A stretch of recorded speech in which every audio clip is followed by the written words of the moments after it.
ating personal na kasama ang ating butihing mayor, si Mayor Luis John A. Ferrer IV. Siya po ay naglaan ng panahon upang mapaabot ang kanyang mensahe at pagbati sa ating mga nagsipag-angat sa mga magitan ng isang linggo. Panoorin po natin ang mensahe ng ating mahal na Mayor, muli, Mayor Luis John A. Ferrer IV.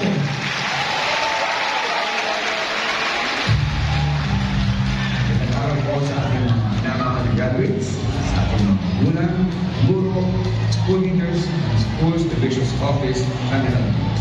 Kung sa lahat, sa pusong luwabati, congratulations po. Lahat ang ating sisibag tapos ngayong school year 2025 at 2026. Ang araw po rin ito ay isang mahalagang milestone sa inyong buhay. This graduation, celebration of your hard work, perseverance, and determination. Sa likod po ng bawat diploma ay ang mga sakripisyo ninyo, inyong mga magulang, at ang walang sawang paggabay ng ating mga mahal. Ang tema po ngayong taon na ito, Filipino graduates prepared to lead, competence, and character. Ito po ay isang mahalagang paalala. Tunay na tagumpay, hindi lamang nasukat sa talino o kakayahan, kundi sa magandang asal, integridad, at malasakit sa kapwa. Habang po kayo ay magpapatuloy sa susunod na ito ng inyong buhay, dalhin po ninyo ang mga aral at pagpapahalaga. Una ninyo sa ating paaral. Patuloy kayong mangarap, sikap, at gamitin ang inyong kaalaman upang makatulong sa inyong pamilya, komunidad, at sa ating misyon.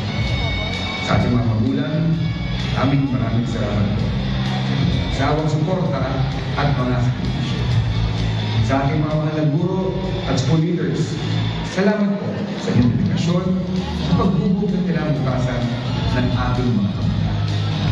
As your city mayor, the city government of Jalpias will continue to support programs to strengthen education and open more opportunities for our young citizens. Muli, congratulations po sa inyo na. Naway patuloy kayong maging inspirasyon at pag-asa ng ating mga lungsod at ng ating bansa.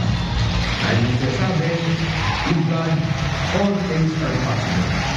Hindi na lumaman, pamilya mga pasang pamilya, at syempre, sa aming mga lungsod. Buhay